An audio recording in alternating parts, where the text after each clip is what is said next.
En toutes ces années de trading, j'ai jamais vu autant de divergence entre le prix de Bitcoin, ce qu'il est en train de faire sur les graphiques, c'est-à-dire corriger, voire faire un peu de linéaire, et derrière les données métriques qui donnent les mêmes messages, qui sont clairs. Alors c'est vraiment ce que j'ai envie de parler dans la vidéo. On va voir les graphiques, je vais vous donner ensuite mon signal d'achat, comment je vais me placer dans ce graphique parce qu'il n'a pas encore pris sa décision de direction.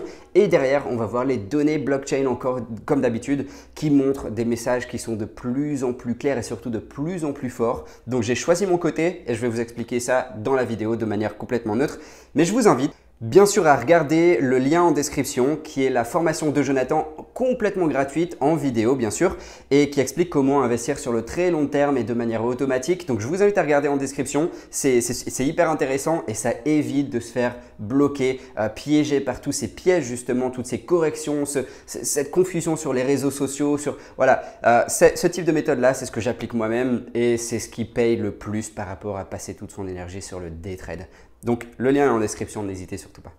Donc maintenant Bitcoin, le graphique il est vraiment simple. On est toujours sur cette zone. Alors on va sur la semaine dernière, il me semble qu'on avait eu justement cette grosse correction ici. Alors d'où elle venait? De Evergrande. Voilà, c'était Evergrande qui était au bord de la faillite. Donc je pense qu'ils vont se faire racheter. Il y a déjà un commencement d'injection monétaire en Chine. Donc je pense que ça ira. On va éviter le pire.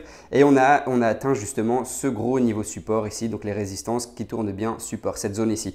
Donc je disais également que c'est impossible pour moi de deviner la direction d'un marché tant qu'on n'a pas des structures qui se construisent. Et là, on a un commencement ou même la fin, hein, parce que ça peut casser aujourd'hui, c'est sûr.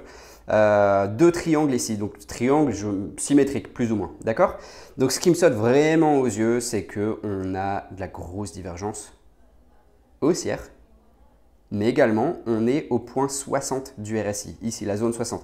Donc c'est la zone résistante qui, si cassée, on aura ce gros momentum haussier qui va commencer à accélérer. Donc pour l'instant, et je ne pense pas qu'on verra en dessous de 40 000, mais encore une fois, il faut toujours attendre le côté des cassures, des figures pour être non pas certain, mais pour avoir une plus claire indication de la direction du marché. Donc entre chaque impulsion, on a toujours une zone de consolidation. Ici, elle est parfaite.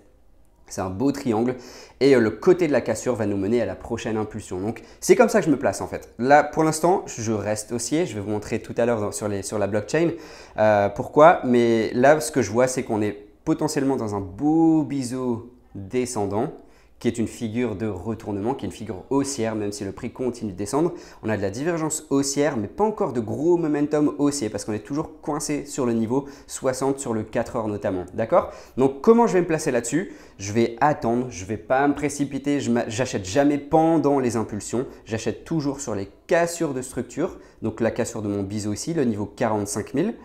Et son retest, je veux des mèches de défense ici, je veux des bougies de rachat ici parce qu'on aura, j'espère qu'on aura un pullback. Parfois, on n'a pas de pullback, donc je ne me place pas. Il faut toujours se placer comme un robot, suivre un système à la lettre et jamais le changer. C'est comme ça que je suis devenu rentable. Donc, je me place uniquement 100% de mes positions ou du moins 99% on va dire sur les cassures de figure de résistance et donc leur retest en tant que support. Donc, je veux une cassure de 45 000 ou alors du moins du biseau ici. Un retest, quelques mèches de défense, des bougies de défense ici, du volume de rachat et à partir de là, je vais me placer si ce niveau résistant tient bien support. D'accord? Et à partir de là, on ira chercher forcément les plus hauts. Si vraiment, et je ne pense pas que ça va arriver, mais ça peut arriver, on casse par le bas, on verra au moins le niveau 38 000 qui est notre niveau, nos niveaux résistants ici qui vont… Ah, il va y avoir une réaction. D'accord? Donc ici, 39 000, pardon, ici, toute la zone. Hein. 39 000, 38 000, c'est la prochaine zone si vraiment on a un échec. La deuxième donnée haussière, ou du moins positive que j'arrive à voir, c'est qu'on est sur le niveau 40, sur le RSI ici, et on a l'air d'avoir de belles réactions. Donc ça converge bien en fait. Ici, cette je bégaye, cette zone de 40-42 000, c'est la structure clé, la zone clé vraiment qu'il faut tenir pour ne pas accéder à réintégrer déjà ce range de 40 000 à 30 000 et surtout la résistance à casser ensuite. Hein. On voit bien, on a une figure ici, une première figure et une deuxième ligne de tendance ici. Donc il faut casser tout ça, 45 000 pour la faire très simple et retester en tant que support pour repartir à la hausse. C'est mon plan day trade, swing trade pour l'instant sur les graphiques, très simple. Maintenant, pourquoi je reste haussier parce que je sais qu'il y a énormément de personnes qui s'attendent à un Bitcoin à 30 000, 35 000. C'est possible. Là, j'ai aucune boule de cristal. À aucun moment, je vais prétendre savoir ce qui va se passer demain. C'est impossible de prévoir. Tout ce que je sais, c'est que je sais comment je vais me placer et je déchiffre un petit peu les indications des graphiques. Là, on est sur la blockchain et on est sur le supply shock ratio. C'est toujours la même chose. Le ratio, les réserves qui continuent de montrer de la divergence haussière sur les échanges. Donc, à chaque fois qu'on a une correction ici, donc là, c'était le ban de la Chine. On avait des accumulations, des institutions qui continuaient d'accumuler les bitcoins. Et là, c'est pareil ici. On a la grosse correction de Evergrande, du Salvador. On a eu quelques données, comment dire ça, de nouvelles qui étaient baissières sur les marchés. Et au contraire, on a toujours la même accumulation, la même divergence haussière sur les échanges, c'est-à-dire les bitcoins qui sont illiquides, c'est-à-dire des bitcoins qui vont rester dans des wallets et plus de 6 mois. Et donc, il y a beaucoup moins de chances, c'est le ratio 6 mois, pour les définir en tant que long terme et beaucoup moins de chances qu'elles soient vendues. Au contraire, des traders qui sont très court terme ou des nouveaux arrivants sur les marchés qui ont moins de 6 mois et qui sont plus sujets à la volatilité, justement à se faire liquider ou à avoir peur, couper leurs pertes. Alors ici, c'est pas de la blockchain, mais c'est un graphique que j'avais trouvé super intéressant de Checkmate. Il est sur Twitter, il est vraiment top. Et en fait, il a remarqué que le graphique, il me semble que c'est 2013, mais j'ai plus les données ici. Il me semble que c'est 2013 de toute façon. Et donc, on avait bien les mêmes mouvements. Et un graphique, c'est pas simplement un prix qui monte et qui descend, c'est la psychologie, c'est les nouvelles, c'est les réserves, encore une fois, la supply qui se mélangent et qui forment justement ces structures. Et on voit bien que qu'on suit les mêmes mouvements, on a les mêmes corrections, c'est-à-dire la même psychologie ici. Et en 2013, on connaît tous le prix, on est passé de, je sais plus, j'ai plus les données ici, mais on a continué d'exploser et on suit exactement les mêmes structures pour l'instant. Donc c'est ça qui est hyper intéressant. C'est pas le blockchain, il ne faut pas placer ses positions là-dessus uniquement, mais j'ai trouvé ça intéressant et je voulais en parler ici dans la vidéo. Un autre graphique qui est hyper important et super intéressant comme d'habitude, ça c'est des données qui sont complètement invisibles. Nous on peut se concentrer sur les graphiques, les bougies, les chandeliers, les divergences sur le RSI, etc.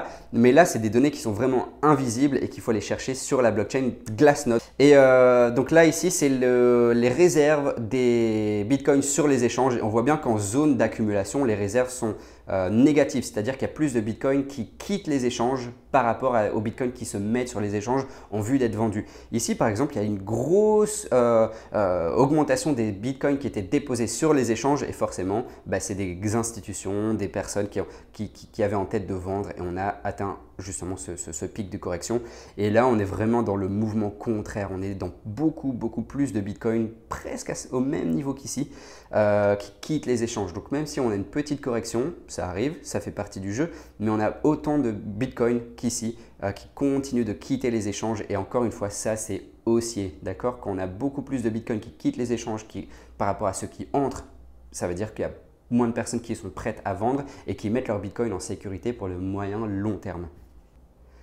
Et le dernier graphique, encore une fois, c'est encore une fois de la divergence, de la réaccumulation de grosses institutions par rapport même aux corrections. Donc au plus les bitcoins sont peu chers, sont pas chers et disponibles sur les marchés, au plus on a des institutions qui connaissent beaucoup plus, qui ont accès à l'information, qui ont plus d'argent à investir, la smart money, l'argent intelligent comme on l'appelle, qui vont accumuler justement ces bitcoins. Donc au plus on corrige, au plus on continue d'accumuler ces bitcoins. Elle continue d'accumuler ces bitcoins et ça, je trouve ça hyper intéressant. Donc encore une fois, quand on a la smart money, qu'on a autant d'institutions qui continuent d'accumuler, il y a moins en moins de réserves et un prix qui continue de descendre ou alors qui se stabilise un petit peu comme on vient de le voir sur les graphiques, à un moment donné, ça va exploser. Et c'est pour ça que je pense qu'on va exploser à la hausse. On peut toucher les 39 000, on peut continuer de corriger. Il peut y avoir une mauvaise nouvelle, mais à mon avis, ce mouvement, ce mouvement de réaccumulation, de divergence haussière, il ne va pas disparaître, il ne va pas se retourner, sauf si vraiment quelque chose d'exceptionnel arrive sur les marchés.